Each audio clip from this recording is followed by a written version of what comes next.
Good afternoon, everyone. Welcome to episode 2 of the Broken Ranks podcast. What's up? My name's Jake. I'm here joined, as always, with Rich and Carlos. This is accurate, as this being the second time would still qualify as always. Absolutely. yeah. Every time We've all they're been here. Sure. If possible, I will not be monitoring the chat at all because I just can't, based on the way my computer's set up. But I'll hang up. if the cameras are like vibraty or have a weird effect going, just let me know in chat. I'm trying to figure out why that is on my end, but otherwise, we're all here. And it's time to talk AoS and what happened last week and today, really, which we have a decent amount of things going on. But before we get into that, did you guys play any games this week? Paint anything? Do anything at all in terms of hobby? No. I knew you didn't, but Wow. I primed two models. I primed. Okay. Let's see here. I primed a Puscoil Blightlord. we love that. He's getting. Nice. He's ready. Who's he's that ready for? He's ready for. It's for me. I mean, it's for Rich's use, but it's my model. Therefore, my Nurgle stonks are going up. There you go. So yeah, Pretty and much. then- Pretty much anytime I play Nurgle, Carlos ends up painting something new. Exactly. Every time, yeah. My Nurgle stonks go up every time Rich plays Nurgle. So this is great. Is And this one of then- the Frost Lords or whatever that you got the other day? Yeah. This is Stonehorn Beast Riders that gonna slap chop that bad boy. So Let's go. yeah, well, they're ready. It'll probably get that done Wednesday night. Love it. I've been slowly slaving away at some dwarfs for Old World. I think I have about 15 finished right now, so I got to base them. We've been working at it, so hopefully by the end of the quarter I'll have a fully painted Old World army. But I do have a quick yeah. I Go have a ahead. quick question for you. Now that I was in the room with you when you were playing Old World. Yeah. So, I mean, tell me about it. Like, do you like it? Like, what do you like? What do you dislike? What are some of your takeaways from your first real Old World game? All right, so I played it twice so far total. It is slow, like really slow, and honestly, like that. I don't like it that much, to be honest.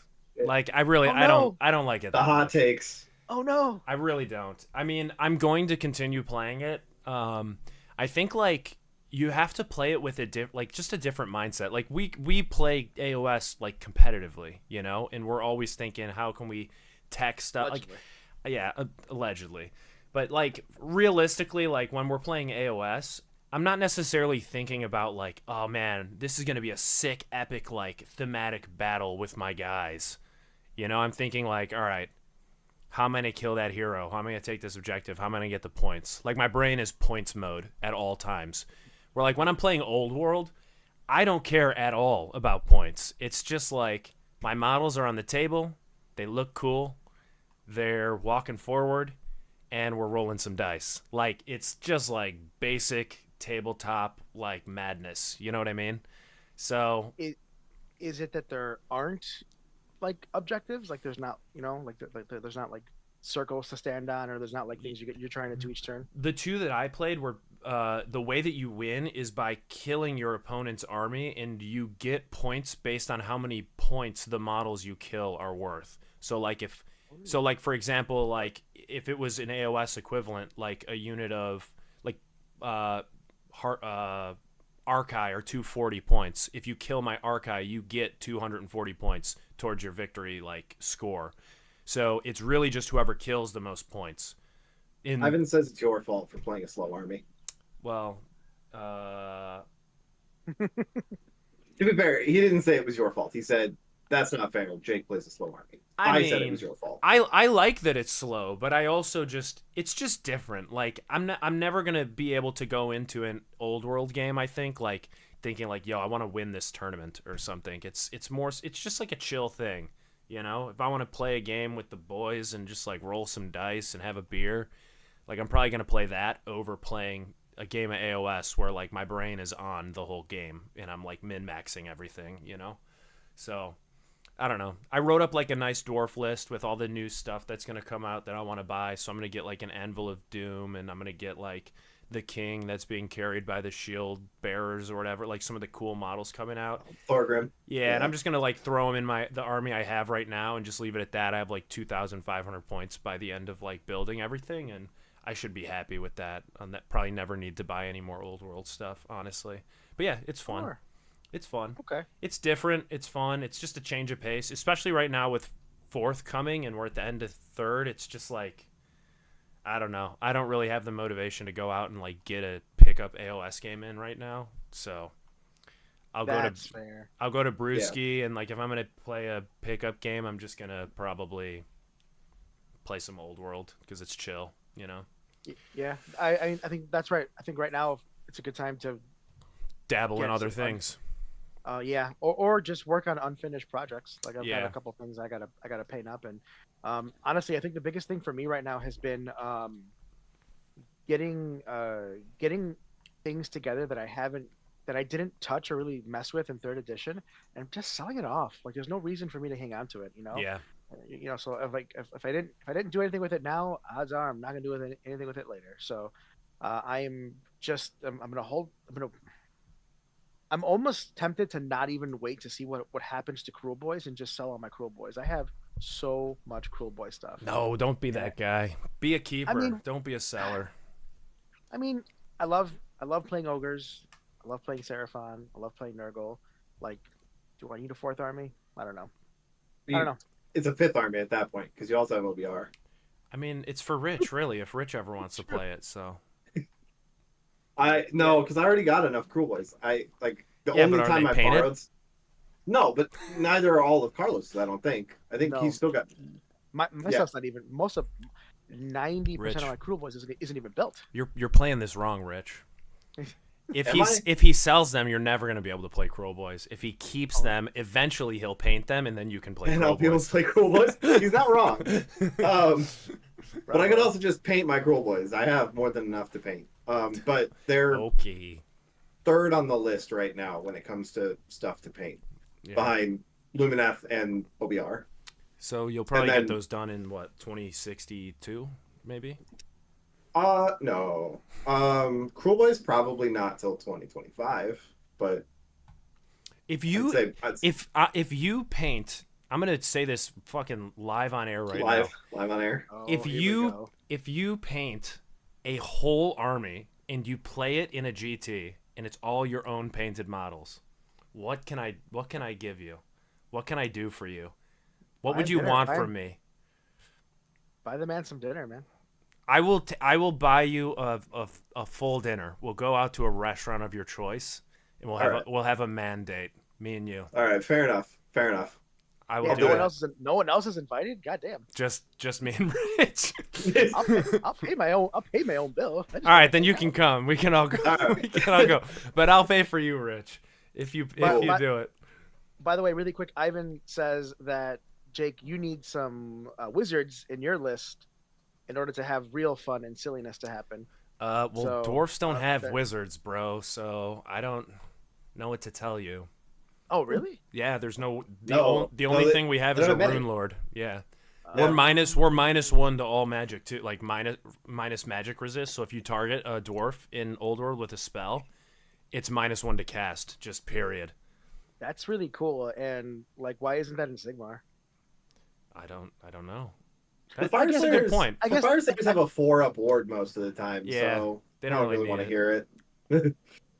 I mean, not all of them, but like enough of them that it should be okay if they were reasonably speeded. But we're getting off topic. Fair. We should Alright. we should hop into the new stuff. We have a lot of stuff to talk about. Absolutely. Not as much as I think as last week, but enough that we're probably going to fill the whole time slot with stuff to talk about. 100%. What do you wanna start with? where do you want to start, Rich? You seem passionate. Obviously, we'll just start chronologically. We'll go with the first thing that they dropped last week, which was the I mean, the Skaven technically, I think, dropped Monday, right? Yeah, I figure we can go over all the models like at once towards the end. But Yeah. the And first honestly, I'm not that hyped to talk about the Skaven anyway. Like, the hater. models are nice, but we've seen one, like, clan rat, you know? Like, if I had to pick a model that I want to see, it'd be rat ogres or, It's got to be next, storm right? vermin, It's got to be next.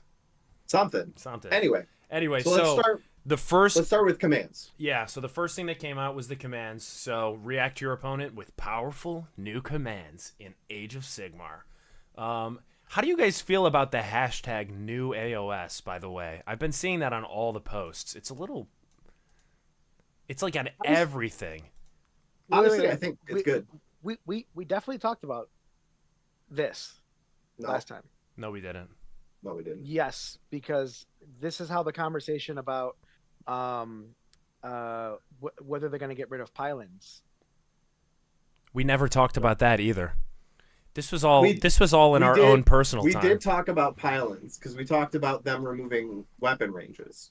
Yeah, but we didn't talk about the pile in, like this weird pile in shenanigan on air at all. Okay. The okay. big all right, the big I tru- argument. Okay. All right. I trust you. All right. Rich? Go Yeah, ahead. Hot so take first. Go. I've got everything up here. So Okay. the first big thing is the command point change in terms of generation for commands. So Yeah. every player gets 4 commands, and the person losing now gets 1 extra command point, Mm-hmm. which Yeah, is four pretty four cool. commands, 4 command points per round. Yep. Per round. So Oh, did I say tech- turn? you didn't specify, so I'm just specifying now. Yeah. 4 command points per round, 1 for being the underdog at the start of the round. Mhm. It's not like at the start of the turn, and then 1 per round if you have less auxiliaries than your opponent. Yep. We still don't know what. What that's going to where, look like- like. Yeah, I mean, like we know how auxiliaries work, but like we're not sure how, like, if both sides have no auxiliaries or if the same amount. Yeah, how that Maybe will they just won't determine. get the command point, but you're looking at 6 command points at most. Yep. Okay. Well, here's my hot take. Ready? Yep. Nothing's changed. That's not true in the slightest. Think about it. Right? If you go first, you Yeah. would get 2 command points, Mhm. and then you'd get 1 more Mhm. on the next turn. If you went second, you would get 3 command points, and then you'd get 1 more. Mhm. Nothing's changed. So That's not true. So I think the thing that has changed here personally that I like the most is the usability and like how easy it is to understand this comparatively. Like previously it's like, all right, if you have your leader alive, you do this, like it's a little bit clunky how command points are generated. I feel, I mean, Yeah. once you know how it Okay. works, it like you know how it works, but for a new player getting into the game, it's way easier to be like every round you get 4, and if you're losing, you get another. The end. So, I would like to refute Carlos's point Fair. about nothing having changed. Yeah. So the number of command points is similar. This is true. It's not quite the same. You could still rock as many as 6 command points in a game before. Mhm. With the heroic actions, on a 4-up, you're getting a command point. You can use that. Mhm. Before in 3.0. Okay. Before in 3.0, you could get a command point per turn with a heroic action, and most people did. Yeah. And you could get a command point from having, one of those battalions that gives a command point once per game, granted. But Sure. Heroic abilities that were free command points, Catacross, the Lord Imperatant, not Gobsprack, Scragrot, all of those rules Yeah. are going away. Like Bat- they already Bastion, said. a lot of the Oh, Stormcast heroes have free commands. That I agree. I think the pool of command points is the same. The new skill, the new ceiling is going to be how good are you at managing your command points, right? Because you're Yeah. not just going to be able to play like, oh, I'm Seraphon and I have unlimited command points because I'm running 2 slans, or I'm OBR and I don't need to keep track of them because I have 20. So Yeah, Yeah. You can't blow your load on command points in the first round or in the first turn, and then still be able to get another 1 to 2 more depending on what you're looking for in the second turn in that no round. more standard of the Uthun Rock. So I love that thing. one of the things that I kind of like about this as well is it appears that you're not going to generate a new command point when you go from turn to turn at all. Yeah. Which No. I think that's kind of nice because I think there's a little bit of nuance there where when you go first, like you want to have your command points either to be defensive or aggressive depending on how your army's built, you know? Like typically you're going to build an army around like using, which we'll get to, some of these like more defensive commands or the offensive commands. However you want to build your army, you're going to utilize them in some ways. So it makes it so that like kind of going second or going first actually matters a little bit differently because you could like you were just saying, Rich, you can kind of blow your command points early in the turn, and that would be a very critical error because you're not getting any more. Like if you need to use them at the beginning, a strong play could be, hey, I'm going to go in and force my opponent to just blow all their command points, and then on their own turn they have nothing to use against me. So I think that it makes it a little more consistent. I think you can plan around these command points better than previously. You also will always know how many command points your opponent has, rather than like you said, like you're going against a player who's playing OBR and you're like, I don't even know what the hell you're doing, bro. Like you just have so many, you know. You just have to take their word for it that they have the command points, because like keeping track of that, such like I play OBR and it's a pain in the ass. The other thing that's nice about this is you can track your command points with a D6. Yeah. Always, you know, which for me, playing OBR, that's not the case. I have a D20 that I roll disgusting. up in one of the Magic the Gathering like hit point dice. Yeah. You But anyway, gotta spin down. so if yeah, go ahead. If they're going to if we know command points are going to be scarce, Mm-hmm. and we know that they've said, hey, the ability to issue or generate new command points for free is going to be few and far in between. Does that also mean they're going to get rid of abilities that make you spend an extra command point, or where if somebody issues a command that you can on a 4 or 5 up just be like, nope, no command point for you? Or do those models and abilities now get overcosted? Yeah, I'm not sure because like obviously Catacross has the roll a 5 up and steal a command point. Will that go? Yeah. Who knows? What's that? AVR Spymaster? Yeah, this Yeah. The command core, which is super popular command now. core. I don't Yeah. think the spy master. Yeah, I think Yeah. it was the spy master. But yeah, so the command core, what happens there? I mean that's Urbaz, I think, right? Is it Urbaz that does the if you're within the 12? sub faction for the Yeah. KO. Yeah, KO sub faction. They have it. So I would imagine a lot of those things go away. Yeah, Most likely. Total Eclipse. I imagine Total Eclipse is going away. It would be way too. I mean, like already it's hard to cast, but like it's enough that I can do it most of the time without having pluses to cast. If I just I have obviously the auto cast with the Enlightener to do it. You guys know I like my my wooden tokens in the quarter things. Here's my old Lambent Light, baby. Ooh, I'll what a never time. get the Total Eclipse is joining the pool of retired Lumineth tokens. Hey, you Total got Eclipse? guided shafts over there, right? What's up? Huh? You've got Oh. guided shafts over there. The other No, archer inducing pain spell. no, just the old wind mage one. no, just Yeah, Lambent too Light. Sayonara Total Eclipse. Don't let the door hit your ass I'm on glad. the way out. I'm glad. I'm really happy because honestly, I hate having to remind my opponent on their turn when they're like, "Oh, I'm gonna all out defense here," and I'm like, Are you though? looking at his one command point, going like, Are you sure? Are you sure about that? "No, I'm sorry, sir, you can't." Sure about that? I hate doing it. I always feel bad, and I feel like an asshole. But like, it's so good in current Lumineth Yeah. that I think it ends up being a requirement, and that's unfortunate. I Yeah. did away with Techless, but I can't do away with Total Eclipse. I think not to get too much into the third edition like meta talk about like Lumineth or anything, but Lumineth are so freaking squishy that Yeah. Total Eclipse is it's annoying, but like against Lumineth, man, like you can just breathe on them and they die. They Well, kind of need that's 'cause something. You're not playing Metrica, duh. That's your problem. Hey, Symmetrica still dies really fast. yeah, they still do. I've got some Like, stone boys. yeah, they've got a 3-up, maybe unrendable save, but maybe a Mortal Wound Ward if they're on an objective. But they move 4 inches, so who cares? They're never going to make it to an objective. They'll get killed before they get there. Actually, Gotta teleport 'em. Justin has another one too. Do you think they'll get rid of things that you can't Prevent. prevent, like overwhelming stench, Morghast?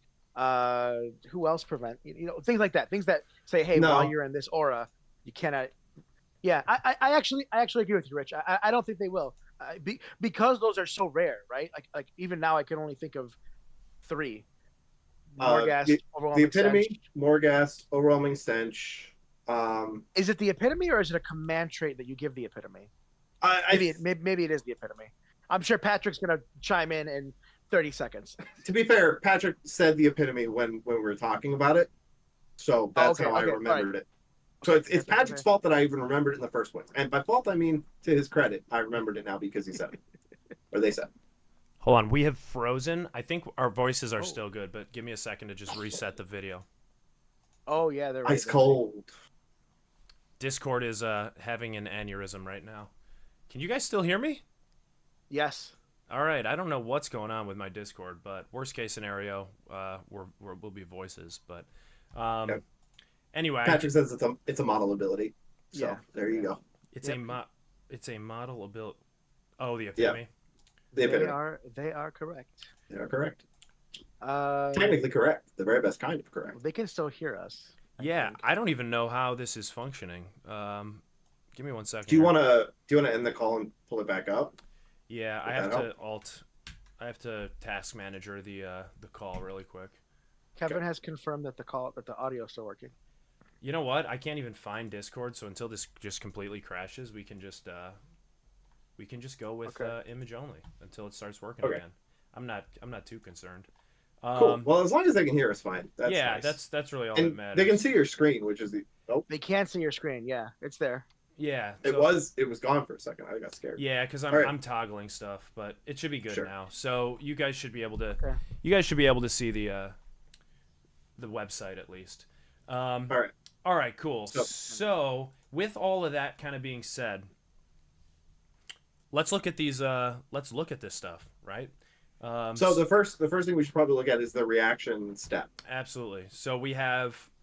Yeah, go ahead. Take it away. I pulled it Yeah. up.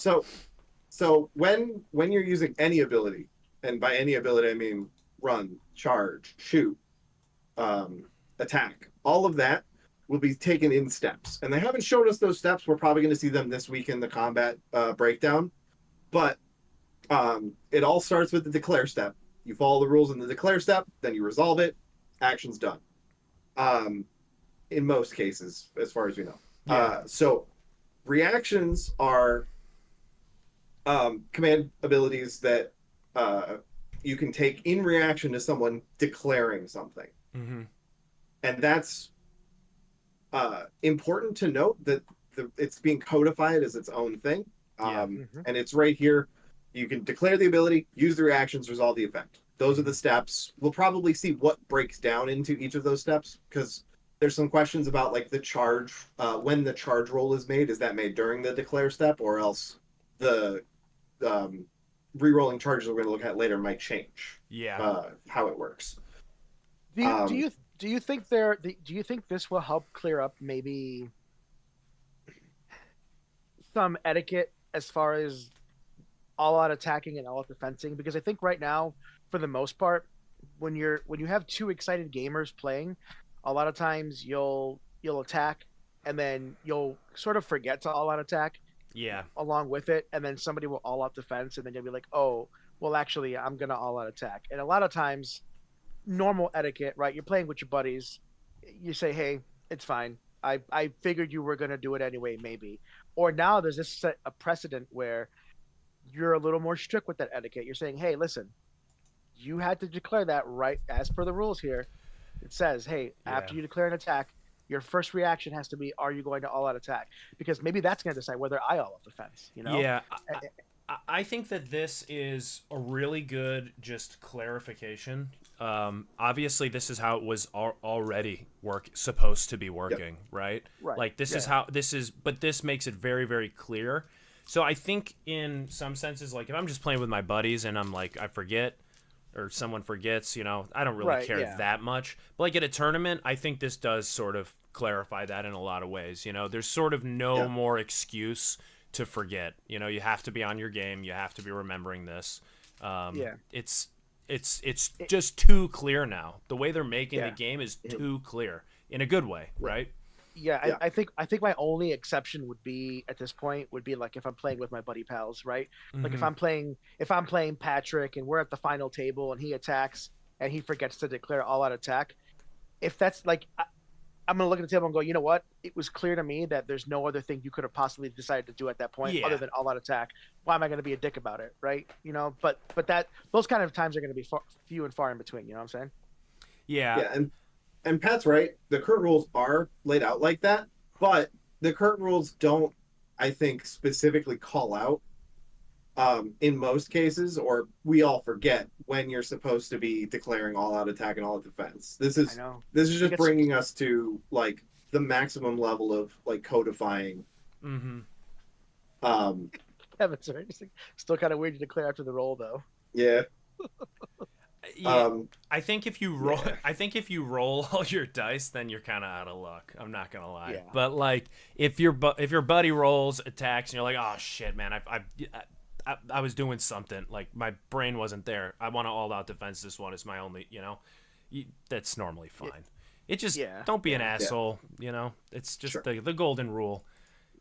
If you're at the top table though, then maybe just maybe. play. You just play kind of got to eat that loss if you're Yeah. at the top table. You got to make those. You got to not make those mistakes. Just You're don't at make the top table. Just don't make those mistakes. Play the game like it was meant to be played. So this is the interesting one here, right? With the forward to victory. Well, there's something to be said for all out attack and all out defense. Obviously, they haven't changed all that much. Mm-hmm. However, they're not locked to a single phase. That's true. Or two phases in the case of all out attack and all out defense. Usually, all out attack and all out defense are locked to the shooting phase, the combat phase. Currently, they can be declared in obviously your enemy shooting phase now with the new Unleash Hell, which isn't really Unleash Hell. Mm-hmm. But if someone has something to attack in the command phase or the hero phase, if someone has something to attack out of phase in like the charge phase somewhere, maybe. Who knows? Yeah, that's a good point. All out attack and all out defense are now eligible to be used in those turns. That's kind of crazy. It's we definitely don't a know. net buff. But also you have to wonder, like, is hero phase attacking gonna be a thing? Yeah, we don't know. But here's the thing: now, if that continues to be a thing in Age of Sigmar, now the defense I've always made against it, right? When Marathi and the Bow Snakes, or hell, even when they nerfed Thunder Volley or whatever it's called for the Stormcast, right? Like I was always Volley? something like that. You guys know what I mean, right? Like they Thunderbolt nerfed it Volley? because of the lack. Yeah, because of the lack of interaction with it. It's like, oh, cool. I can't all out defense against that. This is bullshit. Yeah, you just gotta take Honestly, I say bring back Thunderbolt Volley. Give it to 6 Raptors. I don't care. I can all out defense now. Yeah, I think Whatever. that's a fine point to make. Honestly, Bring back 6 Raptors shooting in the hero phase. let's go. I mean nobody wants they it, still, but they can't. They have to. It has to be 3 Raptors now, right? And it's once per game. Yep. So yeah, I just wanted to call that part out in all out attack and all out defense, that it is now not locked to the phase. Yeah, I think that's a huge point to make. And as a Lumineth player, most of the time I was able to work around this because I could Aether Quartz, because Aether Quartz didn't respect phases either. Yeah, which was great because oh, let me go ahead and unleash hell. Oh, let me Aether Quartz to not take that -1. Let me huff a stone of magic. Huff some magic dust. Some magic dust, so I cannot get hit by this. But yes. So obviously huge buffs there. I mean, well, not huge, but definitely like slight buffs there. I think they function better. They're clearer. They're easier to understand, like for new players, which is all over a net positive. At the double is pretty much the exact same thing. No change here. Forward to Victory. This is the weird one. My assumption with this is that it is most likely going to be changed to after you roll a charge, you can re-roll it. Otherwise, this seems like a massive nerf to this. Like, I can't even imagine using this, to be honest. I think that the charge dice are going to be rolled in the declare step. That'll be interesting. Which means that as part of the declare actions, you could then reaction to it after the declare, because you're still in the declare step after you roll the dice. That would make sense. So that's my assumption. When you declare a charge, you roll 2d6. Like, that could be how they phrase it in the core rules. Like, when you declare a charge, roll 2d6, and then you could then theoretically use this after. I just think if they don't make it so you can roll this after you fail a charge, it just seems... It seems like they're really trying to punish you, like want you to waste command on this, on like every integral charge, you know, which seems not player friendly, I guess. Yeah, I doubt it's going to be. There's a missing puzzle piece. I agree. Absolutely. Because just nobody ever had an issue with the re-rolling your charge. Like, it wasn't a part of the game that anyone complained about, didn't like at all. I would say it's a fundamental part of the game. Absolutely. So it just seemed it would be bizarre if that was not. Could you imagine? Like, I have seen this happen where someone's failed a 3-inch charge and then re-rolled it and gotten the charge off. Like, there's only so much you can do in this game to mitigate the dice. The dice still exist. You could roll double snake eyes. And for some people, that's enough because you get +1 to charge in some cases. Yeah, I've seen it happen. I have too. Yeah, I've done it. Happened to my opponent at Adepticon Teams. Yeah. Poor to mitigate that potential, I think that Forward to Victory is an integral part of the game. I don't think you can do without it, because that's so core to so many armies. The charge, like getting into combat in that way. Maybe they're taking it away. I couldn't imagine they're taking it away because you can countercharge, though. Like, that it doesn't make sense to me. I don't know. I don't see them changing this in the way that it's worded here. The context is not here. If it is it will be very interesting to see how it plays out, though. It almost feels silly to talk about, but because it's there, we have to talk about it. Yeah, which is something we'll have to talk about with our last command too. We had a whole discussion about that in the Discord. Power through. That's a different converse. That's a whole video, but we'll get to there. We'll Rally. Get to it. Rally. You're gonna boil my blood. Huge fan of this rally change. I love it. Big fan. So good. Good for everyone. Good for heroes. Anyone. It just phenomenal. Awesome. Everything about this. It's a home run. It's a fucking home run. And I would love to see some battle traits, or maybe a hero that gets an option to like do a better rally. Absolutely. Maybe on 3-ups. You know who would be a good hero for that? The Banner Blade. And the Banner Blade would be great for that. And here's the thing.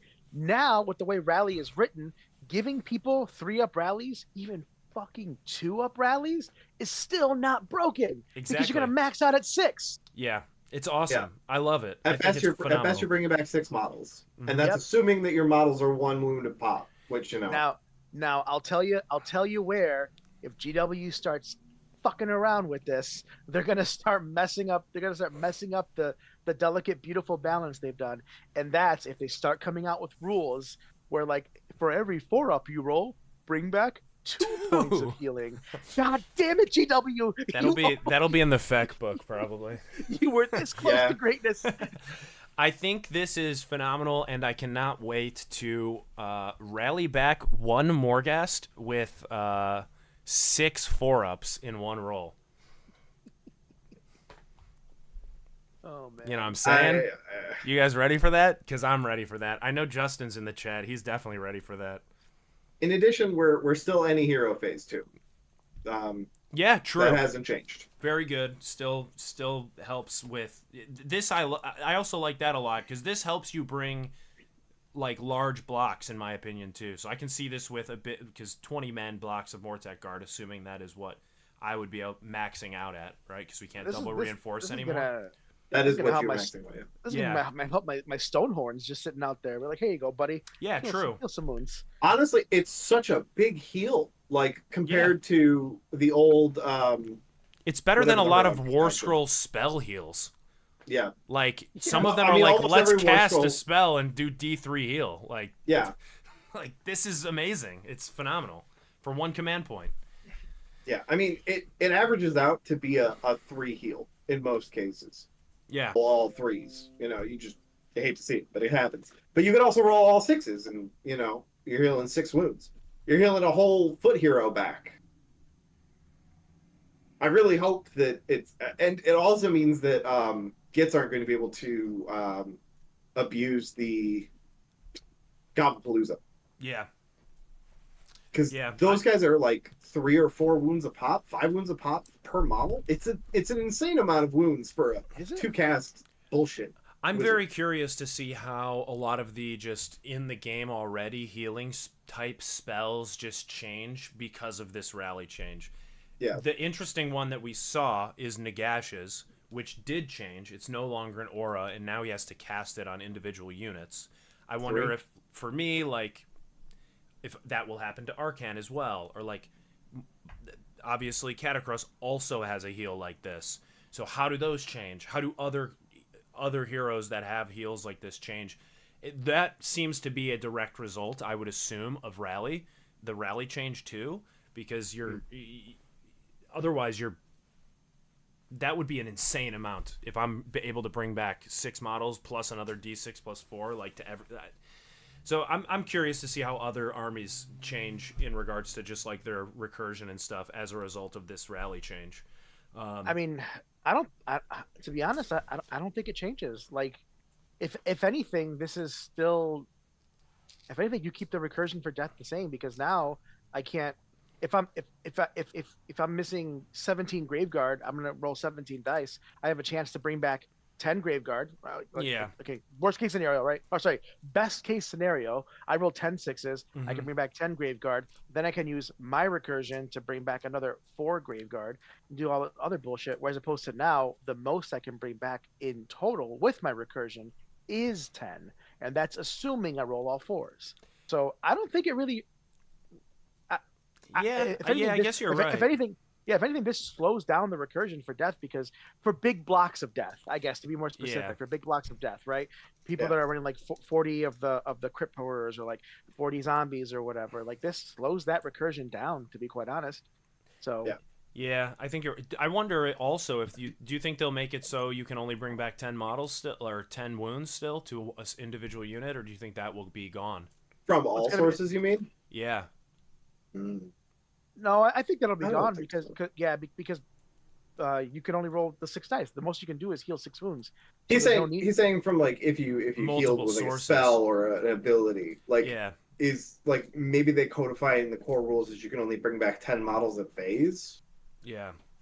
I don't think they're gonna call that out though. I think it's Yeah. such a narrow use case. Like you have to roll, you know, in this case you have to roll really, really well. And if you roll really, really well, then you're winning the game. That's Yeah. a dice game, you know? Like, Yeah, I guess that's a good point. and again, like even now, if you were to apply the new rules to like Soblight, then you'd be able to bring back 6 1-wound models, and then with their recursion, 4 more additional 1-wound models. So that caps at 10. I don't think it. Yeah. Yeah, The math. I don't think you change anything. I think the recursion for death is fine the way it is. Yeah, there you go. right, Redeploy, no change. No, big change. What? Pick an enemy unit that is not in combat to use this ability. Each model in that unit can move up to D6 that cannot pass. What? How's that? That's the same, bro. What are you talking about? Talk to me, bro. What? The part right below it where it Oh! says redeploy is also back, but you'll have to wait Dude, until your opponent has moved all their units before they can use it. Yep, my brain just short-circuited. I forgot that all of these happen at the end of the phase. Sure. If it isn't a declare, it all happens at the end of yeah. So that's actually a massive change. How do I feel about that? I didn't really put 2 and 2 together with that one. I'll be honest. The only time like little tiny interactions like that really mattered was when you were trying to sort of like catch your opponent off Yeah. guard. You know what I'm saying? Like you were trying to big brain something. And so, yes, this does take away some level of big brain potential disengages, right? Because that's usually when you would try to abuse it. Is you would move something and then disengage and try to like prevent Yeah. the redeploy, I love prevent the this. redeploy, right? You know, so this just this just simplifies it and I takes away the love big this. brain. Yeah, it simplifies it, takes away all that big brain having to think about it. Yep. Because I got to be honest with you. A lot of times when I'm playing certain opponents, if I know their movement phase is going to be a long time, I'll say, "Hey, listen, man, I'm gonna go grab a beer. I'm gonna go use the bathroom. Mm-hmm. Like, do your movement phase. I reserve the right to redeploy when I get back, unless you've got some sort of big brain move. Do you got some sort of big brain move?" And most of the time, they're like, "No." I'm like, "Okay, cool. Then I'll be back." Yeah, You know? I think this is I actually like this a lot. I think one of the most frustrating things in like a competitive game for me overall is part and this sort of partially goes in with like trying to be a good sport myself as well, where you want to move the models and always be like, would you like to redeploy? Move a model. Would you like to redeploy? You know what I Yeah. mean? Like you're always kind of, would you like to redeploy after every single move if you're, trying to be like that. And then when you have that one movement phase where the redeploy for them is actually really important and you're like, would you like to redeploy? Like you almost don't even want to say it anymore because you're like, Yes. well, I've been Yes. telling Yeah. you the whole fucking game. Do you want to redeploy, bro? But like now I don't want to say it anymore because like if you redeploy, I'm kind of screwed. So like it takes that away completely and it's like, all right, I'm gonna do all my movement. You make a redeploy at the end. We know that's gonna happen. I as a mover can plan around that, and you as a being moved Movie. at Movie. you as a movie can know exactly when you have to respond, so you can sort of watch all of my moves and be like, all right, what is he trying to do here, and now I will make the decision to redeploy. I think it's good. And in addition, the second change to redeploy. I was just gonna say this. I know what you're gonna say. No ranges. No range. ranges. So you can just No ranges. redeploy You don't anything. have to. You don't have to be within 9 inches of the opponent that finished the move. It's not tied to it anymore. Which I was actually going to counter to you, Jake. Like, you almost don't even have to watch your opponent's movement phase. Yeah. You can walk away, and then I can get back and be like, "Okay, did you finish moving? Cool. All right, give me 60 seconds." That's Let me take not a look at what you've done." necessarily true. Totally. So here's an example from my last league game. Pat had his chosen move up. I redeployed my wind chargers off of his chosen moving up because they were like 3 inches away from my wind chargers. I rolled a 5. He then moved Bellicor into the space that the wind chargers had left, and then was 3 inches away with Bellicor on my wind chargers and was able to charge them. That's something like those interactions where, depending on where I redeploy, may change how he moves. Means that you can't necessarily even walk away during the turn. Because sometimes your opponent will do that, and Pat's a really good player. Yeah. He But forced me now- to take a bad choice, and I had to redeploy because I didn't want the Chosen doing it. I hoped they would do some damage to Bellicor. They didn't, which was expected. Wind Chargers don't do anything in combat, but that's fine. But this simplifies it in a nice way. The other thing I do kind of like about this as well, there's actually two things. John in the chat mentioned about like, all right, I finished my move at 20 inches to maximize my shooting, and then you just redeploy 1 inch back, which will happen, I'm sure, Yeah. right? But then on top of that, something that I think is interesting is like you can redeploy casters to get into like a range that they might want to be in for. Like I'm thinking a Your lot next about turn. like offensive type of like Mhm. movement shenanigans. If it's your opponent's turn, they move, and then you're like, all right, you move there. I see you move those guys that they're gonna, if they charge into my screen, they're gonna be 18 inches out, or they're gonna be like 19 inches out, and I need you to be within 18 inches. So I'm gonna redeploy my wizard to get a little bit closer, so I can put this like debuff on you on my turn. And I think that creates kind of an interesting kind of aspect where the things that are redeploying are not always necessarily something in danger, but it could potentially be something that's actually redeploying to get into a more aggressive position, or even redeploying in for the counter charge. There's a great Countercharge takes advantage of this really well. So does the new Unleash Hell. Yeah, covering fire. Which let's kind of get to Covering that fire. right now. So we Yeah, have 'cause covering those are our charge next two. and countercharge. Yeah. Yep.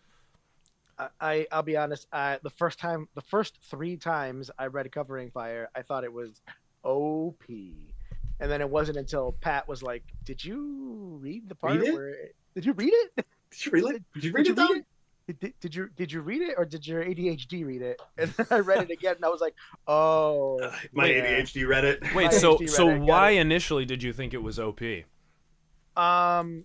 Because it's, or sorry, maybe let me take one step back. Maybe not OP, but it really good, Strong. right? Like strong. Yeah, Like, sure. oh, this is so good for shooting units. Like, oh fuck yeah, dude, they get a free shooting phase in your opponent's phase. Now, is that still true? Yes, but now it's tied to the Ideneth rule, and Nearest model. Nearest unit, rather. and it's still good, just not great. But you as the opponent now have to play around that, Mm-hmm. okay? And if you don't, you're gonna get hit. You're gonna get hurt. You know. Yeah. And then the other thing too is I will still say, like, what if you're playing an army where you don't have a good option, you don't have a good screen? What if you're playing Gargants? You got nothing to screen with, bro. Your Gargants are getting hit. Me, I'm playing 6 Stonehorns. I'm gonna have to put up one of my Stonehorns for you to shoot at, or something. You know, like, so there are a lot of elite armies out there that don't have a good screen. That Yeah. you know, so those matchups are going to be really powerful for KO, for any other like heavy shooting army.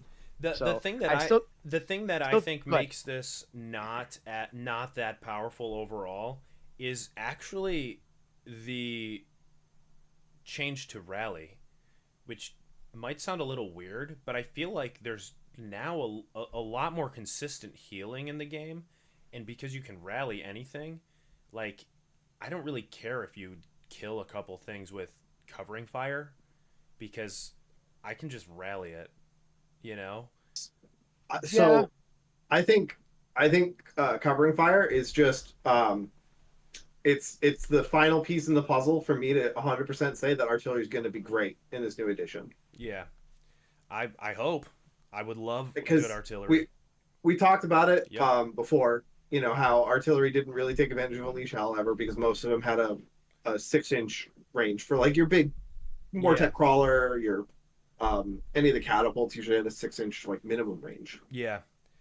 I would absolutely love to shoot into something with covering fire with my crawler and make Yep. it strike last. Like, Yep. whoo! Hopefully, like, if that keeps being the rule and I can just covering fire into whatever the big hardcore like hammer unit is, oh baby, Yep. I'll be Yeah, spamming I- those. Yeah, I do think that the things that keep this from being OP is the new rally, the fact that you do have to shoot the closest thing, and the fact that things can't be triple reinforced anymore. Yeah. So you're not gonna have 15 Thunderers popping off at you Yeah. every True. chance they get. Now, someone in the chat mentioned, reinforced long strikes. That's gonna be strong, especially Yeah. if you don't have good screens. Yeah. Yeah, those boys are gonna be popping off. Hell, even the Kevin special is what I call it. The Tempestors, 4 Tempestors popping off at you. I That's will- gonna hurt. I wish That's gonna hurt. I wish the cameras weren't broken for when you said the Kevin special. I made a very funny face to that. There is something to be said though, is that the units do need to be visible. Obviously, most of the time Yeah. shooting effects do care, Yeah. but it's something where you could use terrain in the way that terrain is supposed to be used, you know, to This is a block great line of point. sight. Yeah. So like you don't have to worry, like if you're worried about getting hit by reinforced long strikes, like just one, obviously the range is massive. So, but we also know that they're reducing ranges. So long strikes are probably not going to be as punishing as they are currently. They're what, 24 inches now, 30 inches? For now, talking Yeah. about range is gonna feel Right. a little, That's what I'm a little saying. irrelevant right now, just because they've already called out that they're gonna be reducing. They're gonna be reducing range of everything. Yeah. Yeah, that's what I was saying. I was saying that, okay. because they're reducing ranges. Right now they're 24 inches. In the future, they might be 18, they might be 12. Well, they're probably going to be 12. I'm assuming that if they're doing something in the long strikes range, it's going down to 18. Hell yeah. Make Which everything 18 except artillery. artillery? But we're beating a dead horse on that one. Yeah, Do you mean cap everything at 18 except artillery? Or yeah. Yeah. Okay. Every shooting attack should be 18 max unless it's artillery. Then it can be whatever you want it to be. Make it be just visibility. I don't even care. That's Wild. that's what I believe. That's my Wild. belief, and I am sticking to it. Anyway, countercharge, and this also brings up an interesting point. This one costs 2 command points, which allows us to nerf commands at some point without actually having to change anything. Just give them an extra command point, which I think is cool. It opens design space to make the I don't know what I'm saying. Make these commands like easier to kind of balance. You know, if there's an issue with balance for whatever reason, say covering fire is actually obnoxiously Too OP, strong. we just buff it up to 2, easy peasy, we fix it. You know, but countercharge, should it be 2? Yeah. You think? Yeah. No. No. I don't No. think it should be. All right, let me run you through why I think countercharge should be. All right, Okay. so when we're talking about interacting with your opponent in their phase, we're getting a lot more options here. Countercharge is one of them. Going to every army is great. Yeah. At no point could you use more than one countercharge. So going to 1 point on the countercharge is like going to 1 command point on that, like it's not going to get you another countercharge. But what it's going to stop is armies that are just going to stack like the Stormstrike Chariot, where it gets extra damage on the charge and can do power through. Like if you allowed countercharge to be 1 point, your Stonehearts, we know. We just don't know what they're doing right now, so I can't really talk Jake. about them. Jake. Like, What? I can't But even- no one can see that. I know, but Jake could. I'm dancing with my stone horns. I He's can't see dancing with- anything. I can't Well, see you can't anything. see us. No, he can't see us. I He can't. see us. My It's just Discord you is and me. completely crashed. Carlos That's is crazy. dancing stone horns akimbo in either hand, just like when I'm talking about things that do charge impacts. Yeah. But I'm saying, if you allowed this to be 1, you're getting a Stormstrike Chariot countercharge, ruining your opponent's plan, and doing mortal wounds on the impact, and doing additional mortal wounds when they do a power through later on, because you're countercharging it into something you know isn't going to kill you. Yeah. All right. So I get what you're saying. I just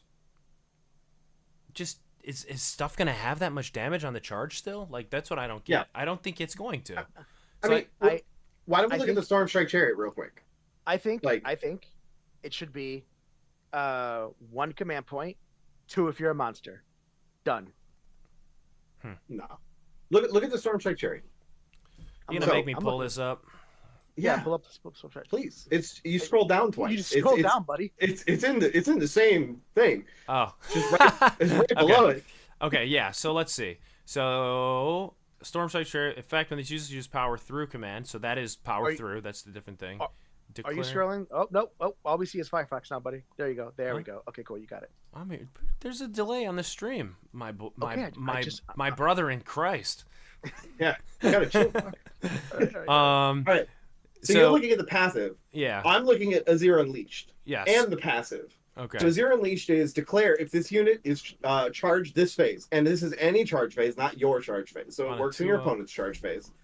So this on, this is the curious thing. On a 2-up, inflict. I was looking at. Yeah, people we were talking about this Yeah. one too, where they've never called out the result of a D3 in the rules. They've Yeah. always talked about what you rolled on the dice, like on a D6, because obviously we're not walking around with D3s. Yeah. Like, no one's walking around with D3s. I have For to- me, are you walking around with them? no, but they're in my That's what I bag. fucking thought. They're in my bag. They're in my bag. I can show you. Keep talking. Yeah, Go ahead. that's fine. You can have them, but you ain't walking around with them. You're not bringing them to tournaments. So yeah, go ahead.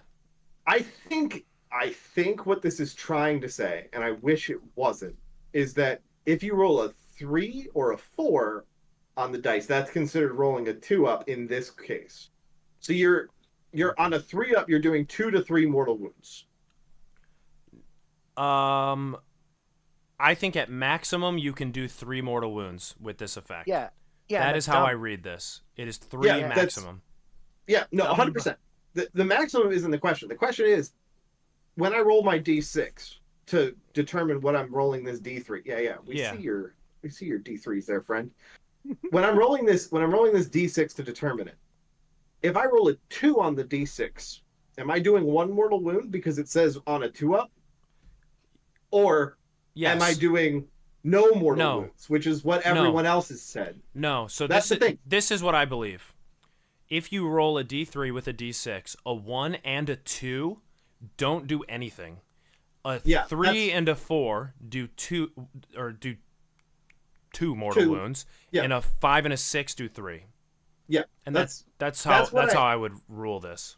that's what I think the rules are saying. But again, this But is a brand new way of denoting a roll success. yeah, Like of course. they never. But this doesn't, to me, this doesn't make the countercharge need to cost 2 command points. Something doing 3 mortal wounds.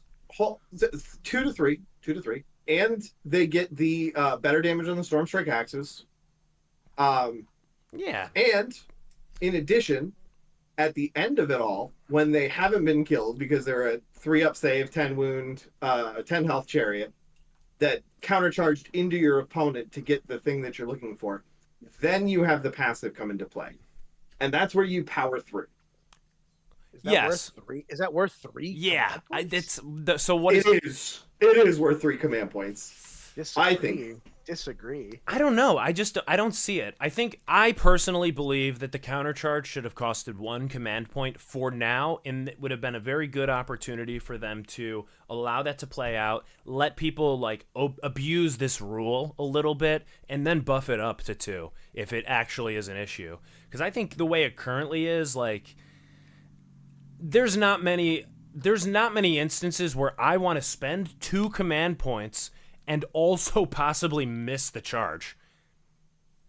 Like, that would suck, you know?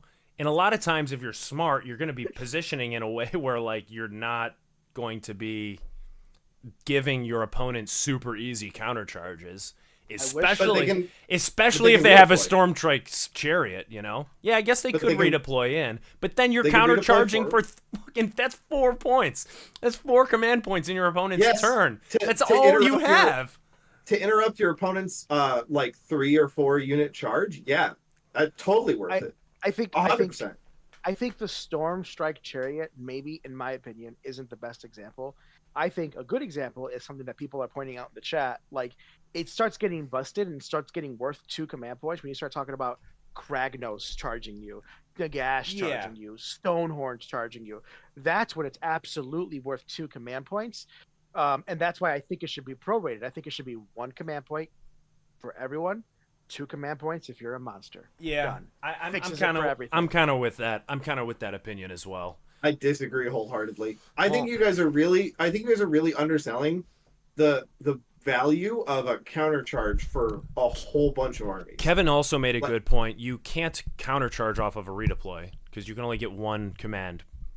Like, you can only Redeploys at the end of the move phase, but it's possible because of how they've coded run for redeploy, which I think what he's talking about.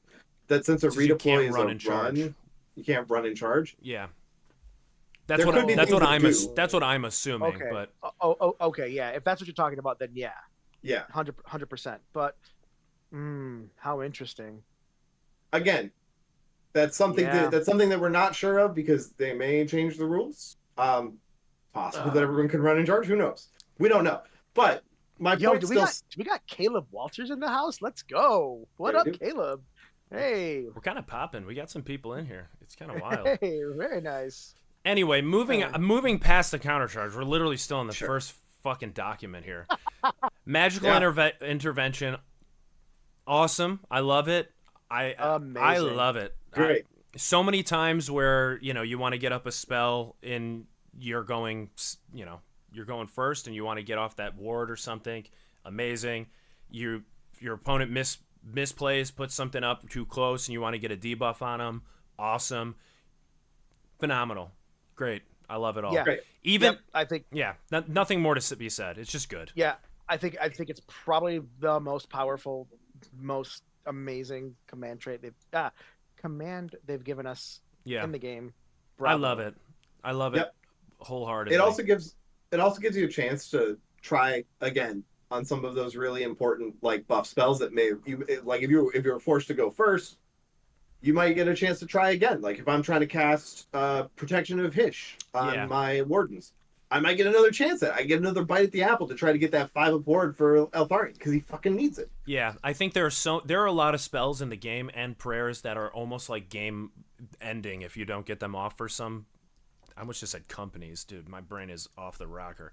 But for some armies, and this just helps. It helps them be more consistent in so many ways, which elevates a lot of armies. You're assuming that people are playing their armies with the buffs that they need, to form a competitive list. So I love it. It's phenomenal. I think because of this particular command, Techless and Nagash are gonna run rampant again. It's gonna be so good. Yo, So, love me some Nagash. You know that. or it'll be interesting to see what they do with the Lumineth lore because of magical intervention, in my opinion. All right, last one, and we are not going to get into this. I'm just saying, I'm calling it right now. We are not getting into What? power through. Hold on. I want to. Can we at least each give our opinions? Can we at least each give our opinions? All right, One- but before we give any opinions on this, I want to put out a call to the community. This is anyone in the community. Anyone who knows an English teacher who wants to come on this show and talk to me about this rule, I would love to clarify this with a professional English person, because we all don't speak English, clearly. Anyway, Justin Copel is furiously typing.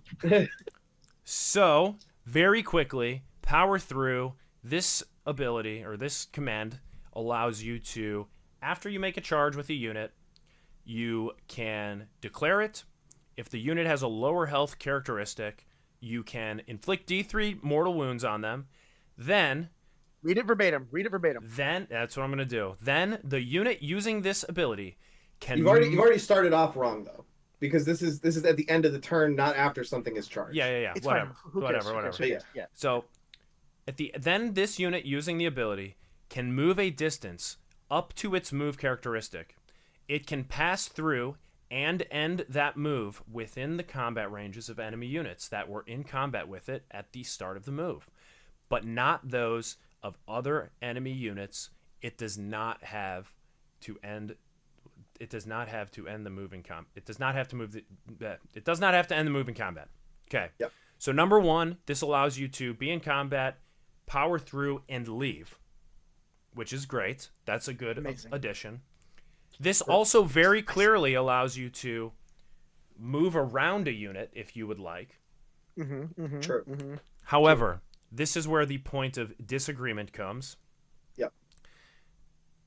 The way that this is worded, it can pass through and end that move within the combat ranges of enemy units that were in combat with it at the start of the move. That portion of it, when I read that, from my knowledge of English, because there is not a comma after though and a comma after of, this is telling me that it cannot go through the models in the unit. It can move within the combat range, so the 3-inch combat range. It can move anywhere within there, but it cannot go through the units. That's the way that I read this because of the grammar in this. However, the flavor text obviously is making it seem as if you can just go through the unit, i.e. powering through the unit. As if you had the fly keyword. As if you had the fly keyword. However, it does not have the fly keyword. The keywords on the thing don't have the fly keyword. And also, the way it's worded in English does not read that way. So what needs to be done is an FAQ for this one. 100%. They need to add the 2 commas. Because currently, Jake is correct. How the rules are written says that you cannot pass through your opponent's units. Yes. You can pass through their combat range because of how it's worded. If there were 2 commas, though, it would allow you to pass through your opponent's units. What bothers me about this argument is that there is already precedent in 3rd edition for abilities that let you pass through, and they each state you can do the thing as if you had the fly keyword. And the Yes. fact that people's response to that is, "But this is fourth edition," is like, okay, but like, why would they just up and change that fucking rule? That wouldn't make any sense. So the text in question even says the warriors use their sheer mass or resilience to drive through a group of weaker enemies, leaving broken bodies in their wake. That doesn't say, oh, they wheel and charge. It doesn't say, oh, they use this to get away or to reboot. They're talking about smashing through guys. And They the are. fact that the rule doesn't support smashing through guys, in my opinion, means that this was incorrectly worded. Yes. I don't think this was their intention. I don't think they're trying to make it so that you can't power through your opponent. However, the way the wording is states that you cannot. The answer the is thing quite is, simple. British people wrote Yeah. this rule. I mean, Correct. That's it. To respond to anyone that says like you don't need the fly keyword if the rule says you can pass through, you're right. It does say you can pass through. What does it say you can pass through? It says you can pass through and end that move within combat ranges of enemy units. That's the thing you can pass through. Exactly. The combat ranges of enemy units. Period. Next question. All right, let's move on. Again, English teacher, please contact me. I am happy to have a communication with I somebody. mean, we're all in agreement. The wording of the rules currently does not support passing through your opponent. Agreed. We're all agreed. My argument is it's supposed to. Yeah. Right. No, I And I think absolutely. we're all agreed on yeah. that too. It should be worded differently. All right, into the next thing with rules. Or we're not going to talk about the Stormstrike Chariot. Dude, I know just we talked looked about the at it. Stormstrike Chariot. There's one thing I want to call. There's a couple All right. of things I want to What- call out specifically. How the Griff Chargers Razorbeaks are tagged as companion, which means they're eligible for all-out attack. Okay. Because Yes. in all-out attack, it calls out that companions specifically are allowed to. Yeah. That means that there might be some cavalry that don't have that rule. Yeah, that's a good point. Interesting. In addition, we also now have another crit after our discussion of crits last time, where crits are doing mortal damage. Now the crit for the Great Stormbow is doing 2-hit. Yeah, so it's an this is exploding six. sixes. Yep. So how was so the other one worded? This one is crit 2 hits. The other one I think It was was a crit mortal. Mortal. Yeah, Yeah. So now we know that. there's at least 2 of those. Yeah. So now we know that the crit universal rule is going to be every roll of a 6 is a crit. Yeah. And whether you have an ability that ties to it or not, all 6s to hit will probably be considered a crit. And whether or not they do something for you is totally different. Yeah. Is where it's called out. So And- they mentioned that there are 7 weapon abilities, and in this situation here we have the ones from last time, and now we have anti-infantry, which is +1 rend. I think infantry? the 7 universal rules are going to be not 7 different types of crit. I think it's going to be anti-infantry, charge, anti-large or cavalry, maybe anti-monster. Yeah. Yep. The crit, and then some other stuff that we're not aware of. Companion. I and- mean, is this a weapon ability? Companion might be one of the universal weapon abilities. Yeah. But the important thing to note here is, since we've seen crit in 2 separate ways, the anti-infantry might not always be +1 rend. It might be +1 damage. Yeah. No. It might yeah. be +1 to wound. It depends on what there's- you have, right? It depends on what's in the brackets, and that's what I wanted to call out, is the way that they're wording these abilities are so clear, so concise. It's beautiful to see, and it's Yeah. going to be universal across all armies. You're never going Yeah. to have to question, oh, why do I have exploding 6s? Oh, it isn't on my war scroll. No, it's right there in the thing. Says it. Yeah. So the only thing I don't like about it personally is I don't like that crit for this Stormbow is 2 hits, and crit for whatever the other unit, the hammer guys, whatever they're called, the Liberators, was mortals. I don't like that they use the term crit for both of them, because I sort of liked the concept of being like, all right, my Liberators they crit on 6s, and you just knowing, all right, crit is mortals on sixes, versus instead now you have to say, all right, my Stormbow crits, and that crit is a 2-hit, but then also my Liberator's crit on sixes, and that is mortals. So I kind I of think don't you're like just that. gonna tell. I think you're just gonna tell someone when you're going against them, like, oh hey, my Stormbows do 2 hits on sixes. Like I don't Yeah, think crit's gonna come up but that's the in thing. most cases. That's the thing. I was kind of excited for them to really like codify. I think is the like all of the abilities that happen on hit rolls to just make it very like I thought it would be a little bit more clear. This seems slightly unintuitive. It makes I, sense, I, but it doesn't at the same I, time to me. I disagree with you slightly, and because their goal with this edition is to not make things as wordy and make every war scroll easy to digest when you look at it, right? So if you look at Yeah, the if you look at the other ones, right, rather than having to say every 6 to hit does a mortal wound in addition to so and so, they just say crit yeah, but you could mortal. just Say, call it say, something different. Like you could call the mortal wounds being like penetrating, and then you could call double hits crit. You know, like and what eventually why the lexicon of the game like gets picked up where you're like, I have penetrating hits on this, but you, and you're like, okay, cool, that's mortals. You know? but with this one you don't have to add a bunch of you don't have to add a big encyclopedia of what everything does. If just hey, I know, you know, he knows that a crit is a 6. Cool. You have crits. What do your crits do? Oh, my crits make it so I get an extra hit. Oh, cool. My crits, I do a mortal wound. Awesome. That's it. It's that simple. Yeah. We know that we both know that the crit means my sixes do something special. What's your special thing? Oh, cool. Here's my special thing. Ooh. I I get where you're coming from. Yeah. I like it.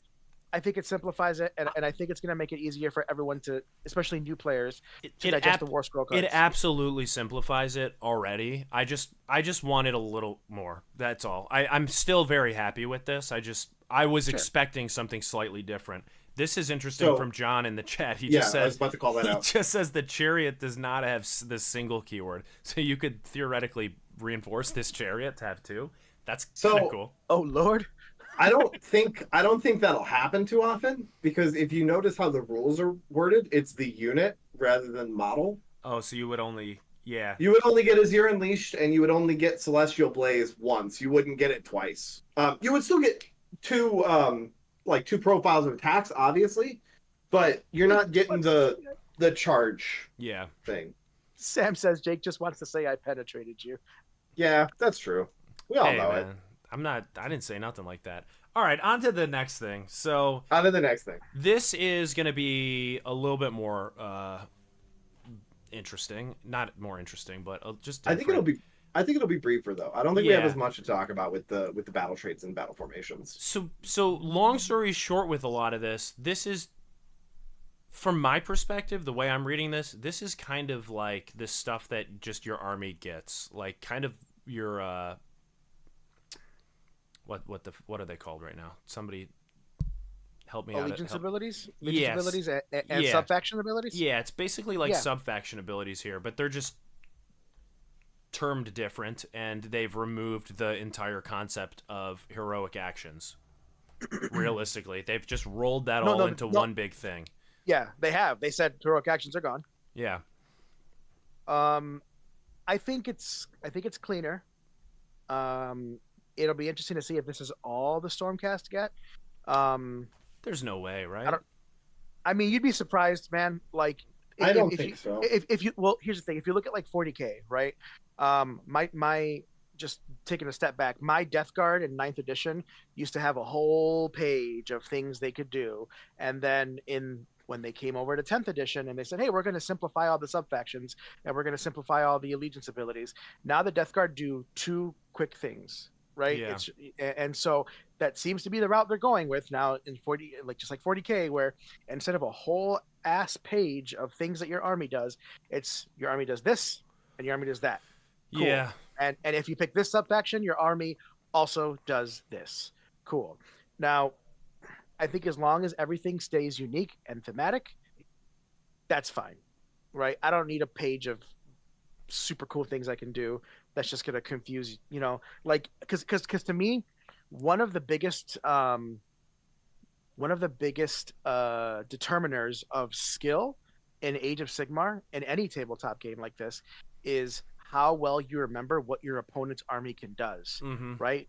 And how your army is going to interact with that army. Yeah. And so I think this is going to be great. I think you're going to see a lot of better players come out of this because of how much less there's going to be to memorize from your opponent. I don't have to be like, oh, your Gits do this and your Gits do that, or you just, oh, okay, Yeah. I know you're playing Gits. Your Gits have this ability and that ability. Yeah, Awesome. what it does, it really like it kind of lowers the skill ceiling in a way, and also like increase like raises the skill floor a little bit. There's just less fluff to have to worry Yes. about, and then what Exactly. that allows is for more maybe potentially just more creativity, because you're able to engage Yes. with the opponent's army on a higher level because there's not Yes. as much going on with it, which I think is good, and also it's just a different thing. I'm here for it. Yeah, I I'm could have said it better myself. Yeah. I'm looking at this lightning echelon. This is the one that just stands out for me for some reason, and I don't like it personally. What did you call it? The lightning echelon. Lightning echelon. Oh, is that what it's actually called? Yeah, lightning echelon, oncoming storm. I'm not really big on it having two different names. I don't really understand why that is, but regardless. No, so the battle formation is the lightning echelon, Oh, and then that's this the is sub faction. and then Oh, this okay. is a ability for that That they sub get. faction. All right, that makes sense. Called I the was like, oncoming I'm storm. like, what is going on? But I don't. Okay. I Which- don't like abilities that, and this circles back to the charge command. I don't like abilities where you have to declare. So declare a friendly unit that charged this turn. Roll a dice on a 3 up. That unit strikes first. I don't like that. I want to know if my thing is going to strike first before I charge them. Well, you don't. You don't know if anything's gonna happen. You don't even know if you're gonna hit. You gotta roll a dice to even find out if you hit, man. That's Warhammer, baby. I know, but I want that to happen before the charge. Like I want to roll this in the hero phase. But then you fail the charge, and you're still Yeah. fucked anyway. And that Like, sucks, but at least you can like I feel like this is just a little bit unplanned, like it's less plannable, it's more random. In some ways. I like it. It's medium risk, high reward. Yeah. I don't even think it's medium risk when you're talking about like look at the things that are in the extremis chamber, because like there are things in the extremis chamber now, right? It's Stormdrake Guard, I think, Yeah. or is extremis chamber something that we're not familiar with? No, I currently? think We're not. we don't know this. That's the new one, right? The new one will be Stormdrake Guard, Dracothian Guard, and other warriors have the extremis of the extremis chamber. Yeah. So Ooh, it's okay. a new thing, but it's old models in it. Sexy, super we're- sexy. we're talking about Stormdrake Guard and Dracothians. Like you're charging them anyway. Yeah. And so here's the thing. It's just but the thing about this though, to me, it feels more like a win more thing. Like I'm gonna charge my Stormdrake in, and then I roll it, and oh sorry bro, you gotta strike, like you're gonna strike first. I would just rather this happen before, so then it allows the opponent to react to it. This is such a like unreactable thing that just happens randomly in combat. That's what I think I don't like about it. You know what your opponent's reaction is going to be? Oh, you're fighting first. Cool. I guess this is where I'm going to all out defense. You know, like that. Yeah. It is what it is, man. Yeah. And also, Caleb's right. If you want to know what you're going to roll before you roll, play Zinch, Doug. Hey. Now the other thing about this. Don't that I tempt really me, like- Caleb. Do it. You won't. You probably will. You fucking won't. You fucking will. So I really like Lightning Echelon and the Oncoming Storm. Same. I love it. think that you're right that your opponent might want to try to plan around it, but like you plan around it by knowing that you're playing the Lightning Echelon. Like how do you interact with Aura of Sterility now? Yeah, I guess you're right. I don't know. You go, oh, you're playing Aura of Sterility? Cool, there's nothing I can do about that. I have to shoot that guy, and I can't unless I'm within 12, and it's -2 to hit, -1 to wound. I don't think you guys are wrong at all. It's just another one of those things where it's just kind of like, I would have just liked it to be slightly different. So there's something that I want to bring up. Hold on, there's something I want to bring up. This works in your opponent's charge phase 2. Yarp. Yeah, true. That's a good point. which is That is huge, actually because massive. I didn't even think and about that. So Yeah, Doesn't that cost. was- you Doesn't, guys, doesn't even cost a command point. yeah. well, you have to pay the 2 for counter charge, but Sure, but not But- for oncoming storm. not for Oncoming Storm.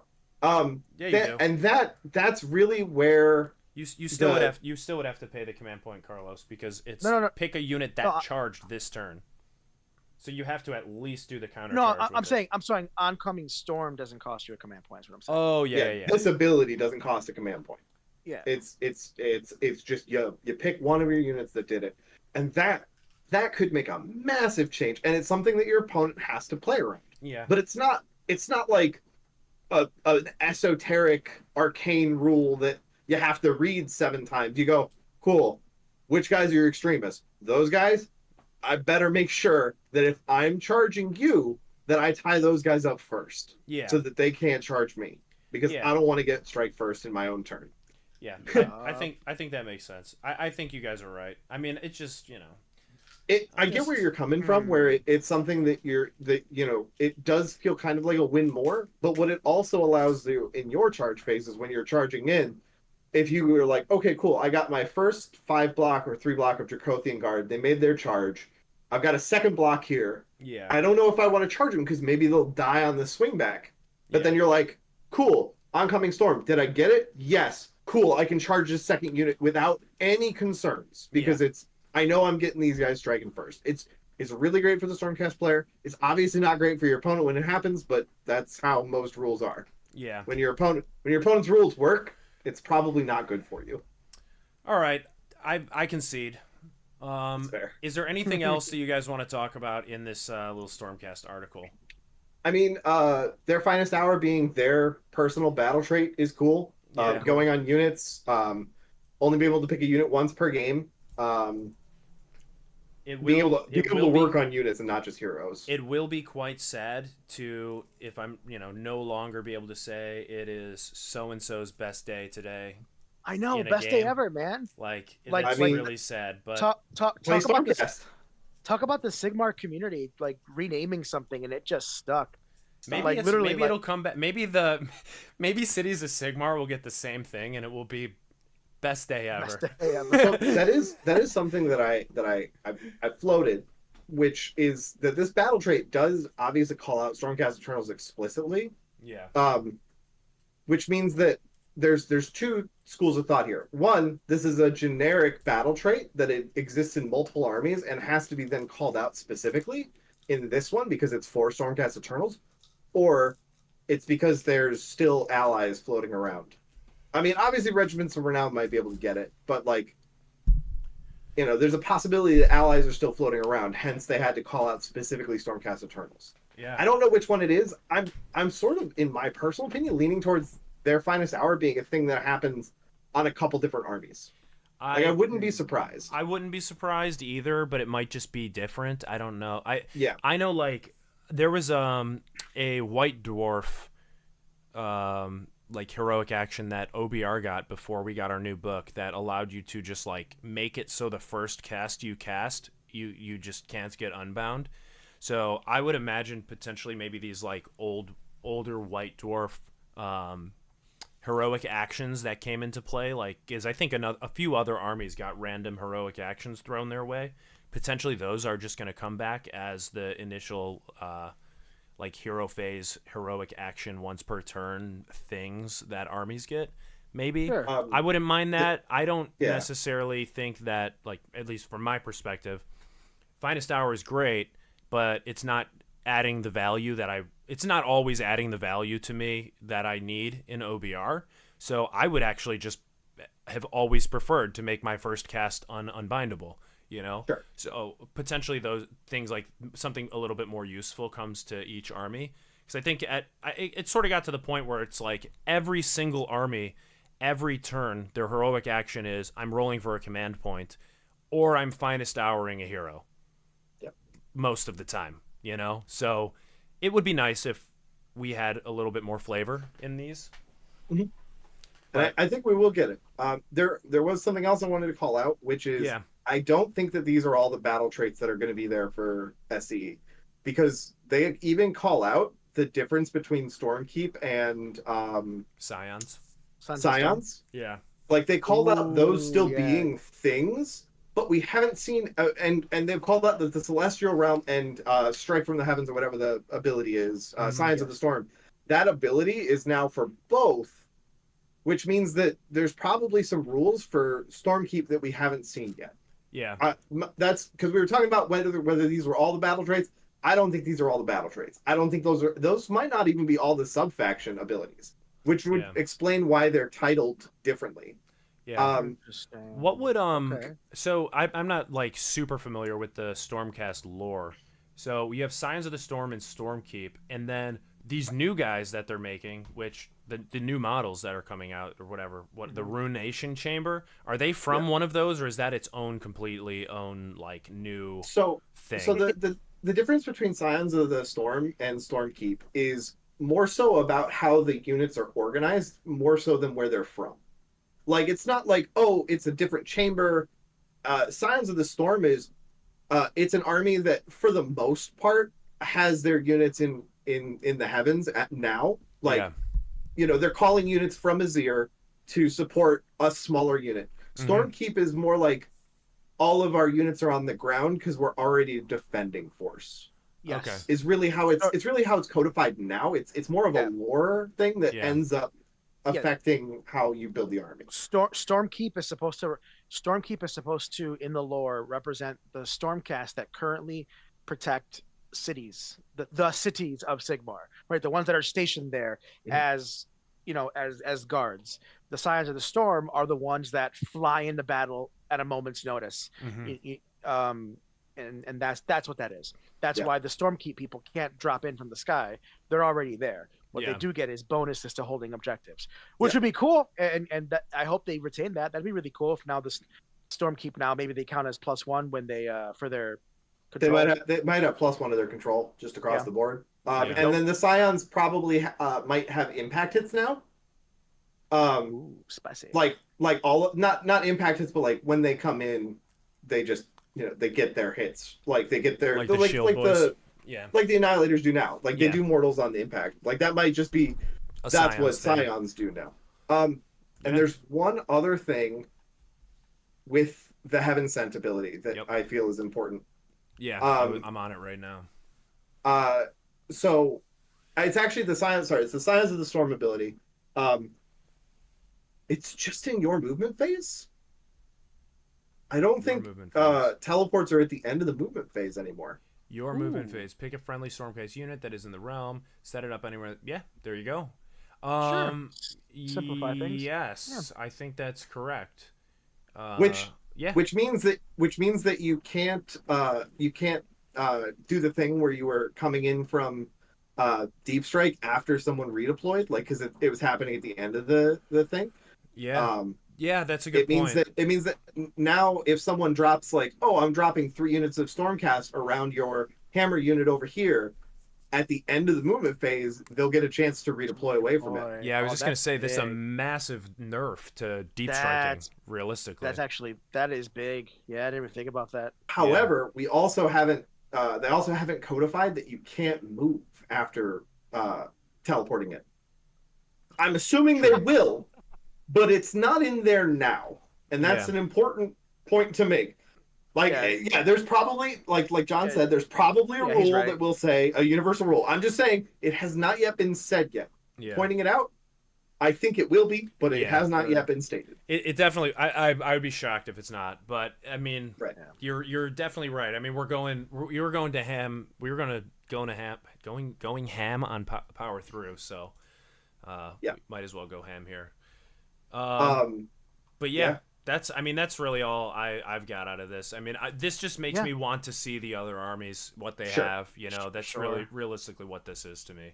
I suspect that'll be all of May. I think all of May is going to be them. Every weekday is going to be a new, just like they did with 40K, where every weekday for one whole month was boom. Here's a new army. Give it to me. I want it now. Yeah. Cool. So moving on, we have really the models. That's really what's left.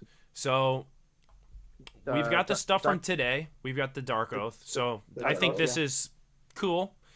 We kind of got into a thing about this on the Discord today, just about how this is old rules. So really, none of this stuff matters for third edition, and most likely nobody's taking any of this stuff to a tournament before fourth comes out. So the rules don't really matter. But models wise, what are you guys thinking about Oh, they're beautiful. I just love them. all this stuff? Yeah. I think the Marauders themselves are a lovely set of sculpts. I'm really excited for the Wilder Fiend. The Wilder Fiend looks really cool, and I really want to see how people paint that Oh, because that The Wendigo looking Oh thing. yeah. yeah, Yeah, it's it's so cool. it's horrifying. It does give me Wendigo vibes, and Wendigos are my least favorite mythical creature. I get scared of them all the time. I hate Wendigos. But it's a beautiful sculpt. I'm really looking forward to the detail that people are going to throw at that. I love this image here. I just think like the cities of Sigmar versus the Dark Oath like concept, and then the Stormcast versus the like the Slaves to Darkness like big Varangard guys. It's such a Yep. good like it's such a good balance, you know. I if I was going to go anything chaos, probably it's gonna be these guys. They're just cool. They're just I am dudes. I am very offended that their rules came out this late. Personally, I Why? find I just it because they're not going to make any impact in third edition. Like all of these rules aren't really going to come up. Yeah. Like, are I there mean, are there any U.S. Opens that are going to be happening not before we, I think Dallas. Dallas? who Yeah, so they're gonna be eligible for one U.S. Open, and then their rules are probably going away. I mean, yeah, they're some gonna of get a these might, refresh though, obviously, but yeah, they'll get new rules, but like, I don't think they're going to be these rules, and I yeah, feel like, absolutely not. uh, it's just it's a rough thing to introduce this late. I suspect that the rules wouldn't be too different though. I mean, look at Oath of the Marauder. It's not complicated. It's hey, you make a charge roll of 7, cool, you did it. That's easy. That could fit on one war scroll. Oath of the War Leader. That's simple. One war scroll. Now, Feed on Flesh. That's Yeah, let's say. Honestly, what if the Dark Oath is one of the 4 sub factions? Then Feed on Flesh being their ability. I don't think that's very complicated. you know what I want this to be? This would be fucking sick if instead of the Oath of the Marauder being on a 7-up, you get 1 rend. Every time you do a 7-inch charge, you get an extra rend. Shut up. So they're super fucking weak. They just get like absolutely destroyed. But you could like do a counter charge, potentially live, kill the thing, charge again, get another rend, and you're just like buffing up this unit of marauders, like because they're fanatical, like they're weak. They're charging like crazy. They're getting tons of rend, and then they die. Like that Jake, would be cool. Jake, you need to be careful because there's already an army that exists that gets rend as the game goes on, and they're leaving soon. So Yeah, they got kicked out. they got kicked out. So let's be careful. What do we give so much rend to? Okay. All right, fair enough. Yeah, we don't want the Dark Oath to go away next year. It's too soon, man. Too soon for that. Yeah. Okay. Yeah, you're right. That was bad taste. All right, the next one is the rats. What are our thoughts on these boys? They're nice. Not much to say. They're a beautiful sculpt, and I really want to see the new rat ogres. Uh, Super excited to see new rat ogres. That'll be really cool. I love this Um, shield right here. Like I love it. I don't something about the vibrancy of this red on this shield is just absolutely great. Yeah, they're good. I don't know. Yeah, they're good. They're not. I'm not like, oh man, this is so cool because they're clan rats, you know. Like Yeah. yeah, maybe clan rats will be cool in the new edition. that rats are cool now. Nice eye Yeah. patch on this guy. He's looking nice with the little eye patch. You know, they're doing Don't- what they need don't- to do. Don't underestimate a block of 40 clan rats, man. Listen, I know they're hard to kill. That's all I'll say. They're not hard really- to kill. They're hard to table. They're hard to get off the table. Totally off Yeah. the table. All right, Yeah, and the they're last easy. They're easy to wound, hard to kill. the last is the big lads. I absolutely love this Stormcast model. Oh, the yeah, the ones from today. Yeah. The Reclusians. We're getting the Reclusiarchs here in AoS. What a time to be alive. What is that? Is that a 40k It's thing? a Or? 40k thing. It's I want to say Reclusiarchs are an order of the librarians for Space Marines, so they're psychers, I think. It's been a while. The only reason I know that Reclusiarchs are things is because I played Dawn of War. Okay. Dude. And one of the units you can get is a Reclusiarch. Okay, so yeah. Okay, this I just noticed. This is awesome. I don't think any Stormcast model is like this. It's probably hard to see on the stream. It's a beautiful looking If Stormcast you model. Yeah. really look close at his neck, he's got chainmail on his neck. Like, that is some good detail. Sure. Yeah. It's definitely supposed to be very knightly. Because the normal ones you just stick the head on, but the chainmail on the neck, that like gives it another level. Not only that, but the chainmail underneath, on the pauldron, underneath the cape. Yep. Like over the stomach, where the chest plate isn't like covering, but you obviously need. Instead of having the like instead. Stupid 6-pack thing that they have. Yep. You get a chainmail. He is armored for bear, and I love it. I'm still confused as to why he has a cutout in his shield. So yeah, for real. Oh, you saw that, right? They have the Vindictor shields. Yeah. Why? Why do they have Vindictor shields? I mean, at least his has Oaths of the Moment attached to it, which is another 40k thing that we're getting.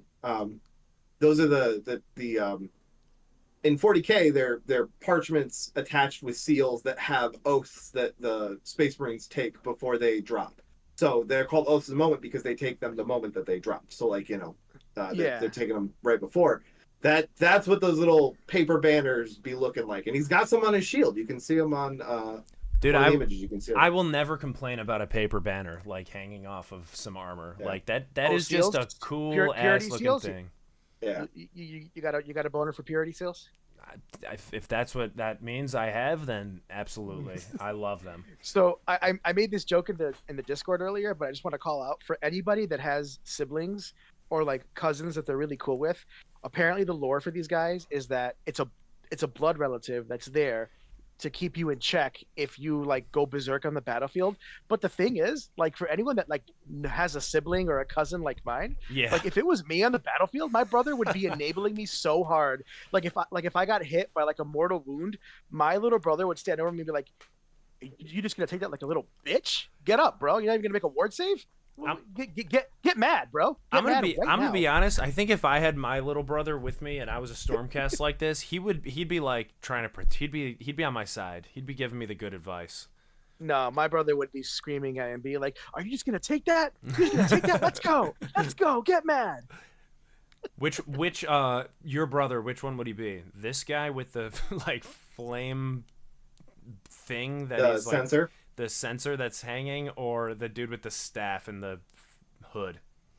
Ooh. I'm gonna go with staff in the hood. Yeah, Staff and hood for sure. I think that's what Joseph would be rocking. Yeah, I'm sorry. Oaths of the Moment wasn't the correct term. It was that is a thing that they do, but it is in fact purity seals. Carlos is right. I was wrong. I thought they put Oaths of the Moment on purity seals, but that's not the case. I looked it up. Okay. dude, I'm in love with these. Like this is like a day one buy for. I'm not gonna buy the starter box or whatever, but once these guys come out in an actual like box for $60, insta buy. I love these models. I probably will get the starter box. I've got 1,000 points of Skaven sitting around, and I've got 1,000 points of Stormcast sitting around. So it's a good I buy mix.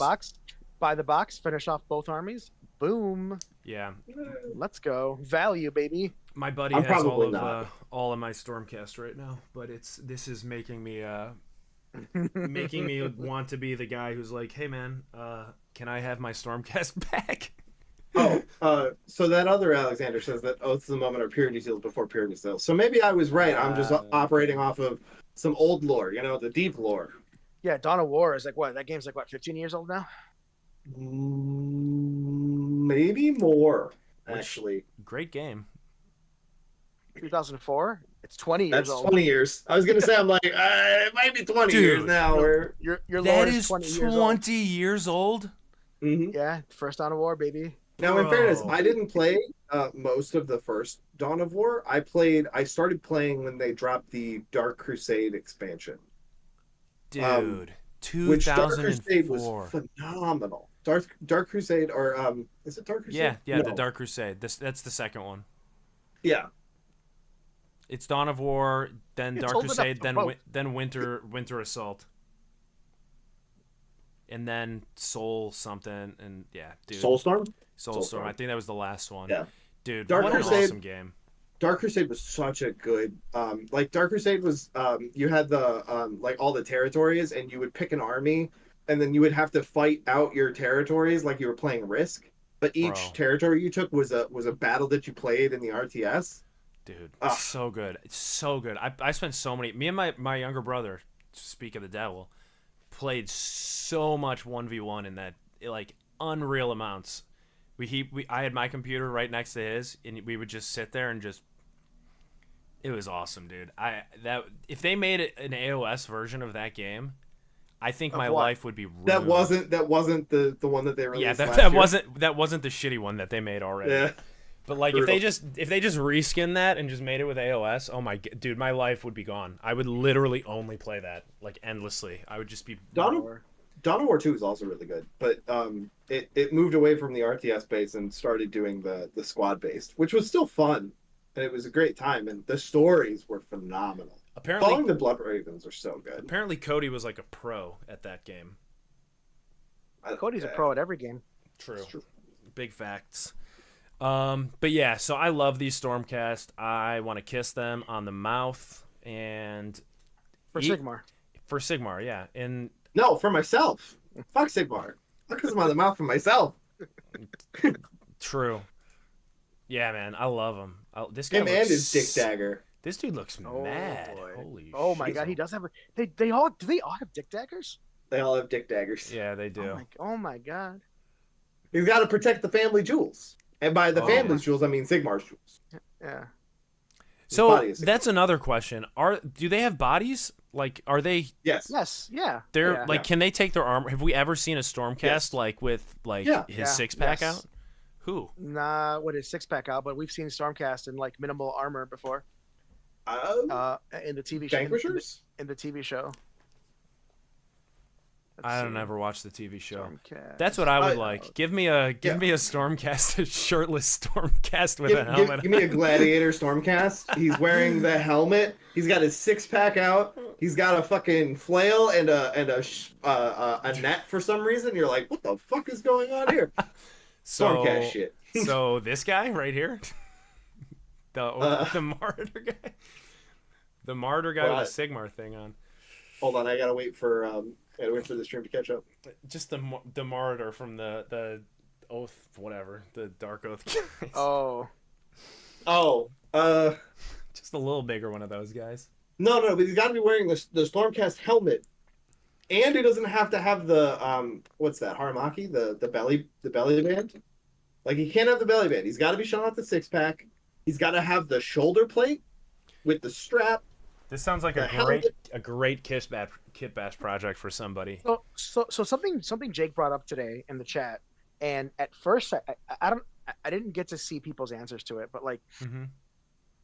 the lore has already established that the first Stormcast, at least the first Stormcast, were souls of champions that Sigmar pulled together. They weren't all human, but so if they were to take their helmet off, would they be human? So does that mean Sigmar recreated your soul in human image? That's kind of racist. Yeah, Sigmar's kind of racist. I mean- don't know what I asked the question, so I don't know what the answer is. But I- somebody in 'cause the chat said that there's only humans, like they're I don't not souls think- of everyone. No, because doesn't the lore isn't the lore hinting that Malarian is actually one of the Stormcast?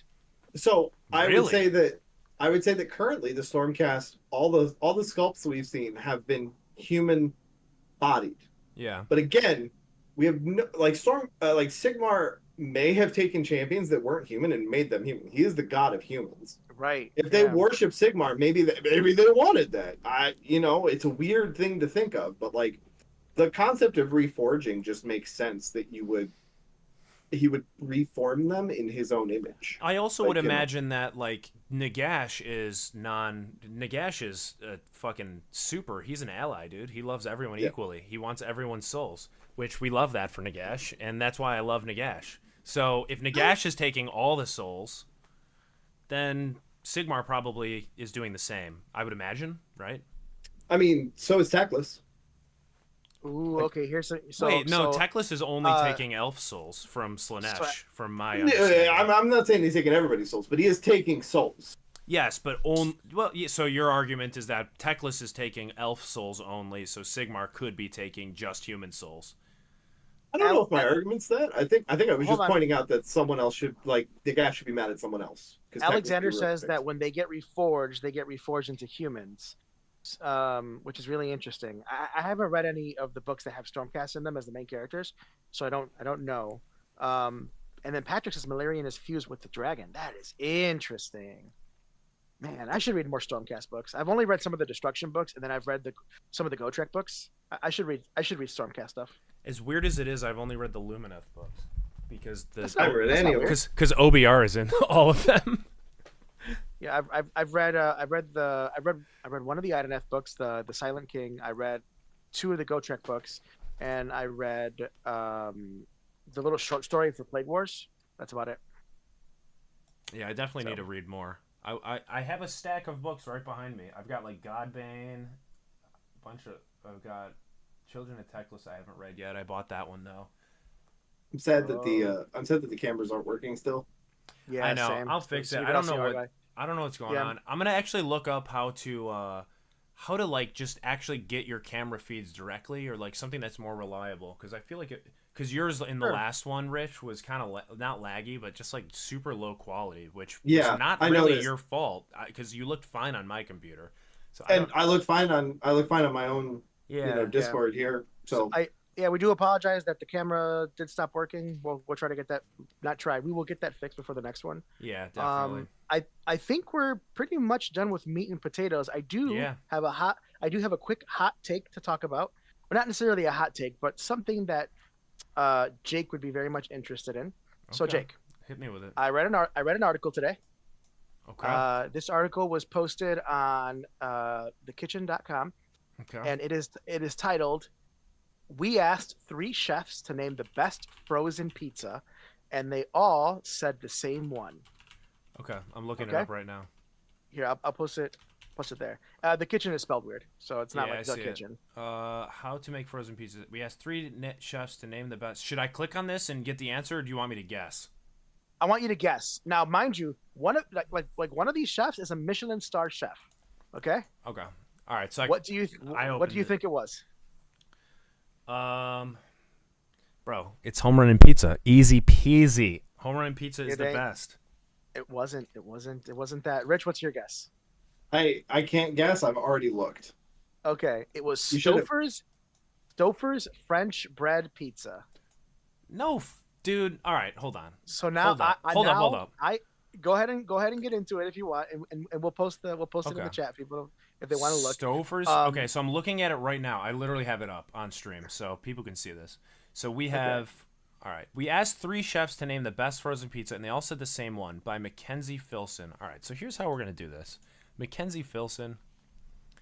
I'm gonna look into your background because this is. You don't have to. All No, right. Seems a don't little don't worry- questionable. Don't worry about her background. Worry about the Michelin star chef's Okay. background. So Chef Jeff Strauss of Oi Bar in Los Angeles. All right, so let's look up that place. We're gonna do that. Oi Bar in Los Angeles. This is the guy. He's was it got a Oi Bar or was goatee, bro. He's got a Was it? goatee. Oh, it is Oi Bar. Okay. I It thought is was an. QY. All right, so this is an oyster restaurant. Okay, cool. Oh my god. The So what next does he know one. about pizzas, right? Yeah, so what does he know about pizzas? Chef Wiley Dufresne. He is a Michelin star guy. He owns Yep. Stretch Pizza in New York. Stretch All right. pizza, baby. There you go. Oh shit, we've been had. You've been had. Okay. I even Interesting. says fake news. Interesting. New York style stretch. This doesn't look like New York style pizza though. New York style pizza's flatter than this, right? This dude is a clown. God, Okay. it says. So whatever. Interesting. And then we have who's my last guy? Where's the last? There's only 2. I propose that on next Monday's stream, we all get Stouffer's French bread pizza, and the three of us eat it. I'll go to Mariano's right now and get this, dude. Like, I'll try No, this. for next Monday. For next Monday. All right, I'm 100% down for that. All right. I don't know who this is. She has a thing called Carrot Talk, and she's the other one. So, I mean, I don't know how much I trust these people. Well, hold on, Jake. We've gone over their credentials. We've discussed how we feel about their credentials, but I think the only way that we can truly know is if we try ourselves. Yep. Next right. Monday on stream, we're gonna have Stouffer's French bread pizza. Done. All right, Mackenzie. All right, so let's see. Mackenzie Filson, is she a Stouffer's? Hold on. I really need to know which of the 7 brands of sriracha did she choose was the best, because that's important to me. I don't know. Which did she choose? Was that one of hers? hers? Yeah, it was. Okay. That was one of the articles. All right, let's see. The you winner is not what you think. Okay, it's gonna be by All right, so this is how we're gonna figure this out. Who owns Stouffer's? What is the big food conglomerate that owns it? And then let's see if the same big food conglomerate owns this sriracha sauce. Okay. Oh boy. There have been many scary moments. Blah blah blah blah blah. Best sriracha sauce, Ox brand sriracha sauce. All right. It's sold by Kroger. We have gone wildly off the rails. Do you agree with this? Is this the best sriracha? I don't know if I've ever had Ox brand. I was just kind of curious where I don't like sriracha. I don't either. But let's see. What the hell? What the hell? Who owns Ox brand? Also next Monday we're going to be talking Brewski Hammer lists. We'll talk about the top 3 lists, or whether we'll talk about the top 5-0 lists. All right, my inkling is completely wrong. Some company in Thailand owns Michima. Right. I know Stouffer's doesn't own. I don't think Stouffer's is from Thailand. So we've established that across 2 articles, she doesn't seem to have a bias. She does not at this moment. All right, then yeah, the pizza must be tested. Yeah, next Monday. Next Monday, lists and Brewski Hammer and pizza and whatever they come out with this week for articles, baby. I'll get some of this Ox brand sriracha and try it on the pizza. On the pizza. I put sriracha on my pizza. Yeah. Yeah. I've literally got a sriracha bottle here on my desk for when I put it on stuff. I will be eating this pizza next Monday, 100%. There will be no doubt. All right. Well, that's all for today. The cameras will be fixed for next week. We will have Brewski lists to go over. Times will have had at that event. Yeah, I'll take pictures. Yeah, make sure we have pictures. Carlos is playing some Stonehorns, so if you want to get interviewed by him, his games will be done in 20 seconds. So yeah, 6 vultures. 6 vultures. That's all you need to know. You're gonna get run over. 6 I figured 6 vultures is the best list I could possibly play to maximize drinking time. That seems accurate. Meanwhile, I'm playing Nurgle, so I'm not maximizing anybody's drinking time. No. Except for that, I'm going to be drinking while I'm playing Nurgle. So I'll be bringing you drinks. Yeah, you'll be bringing me drinks. You'll be like, all right, my game's over 30 minutes after. Rich needs a beer. Let's get him a beer. Well, that's it. That's all I got, guys. I can't see anything in Discord. I can't leave the call. I can't do anything. So. Oh, jeez. Okay. I literally have to end the stream, and I'm gonna shut my computer off. My whole right screen is frozen. So love you guys all. Give us until next time. Yeah, give us a like. Give us a comment or whatever. I don't know. What do people do? Like and subscribe to my YouTube channel. To appease the algorithm gods here. New videos every Monday. Hell yeah, let's do it. But yes, actually that is true. So we're gonna do this at 7 every Monday. I think it's good. We can go through the whole week and also whatever gets released on the Monday, which is always a good fun time to chat about stuff. So, all right, guys, that's all I got. That's thank you to you guys both, of course, as always, and I will see you all really soon. All right. All right, sounds good. Peace. See ya.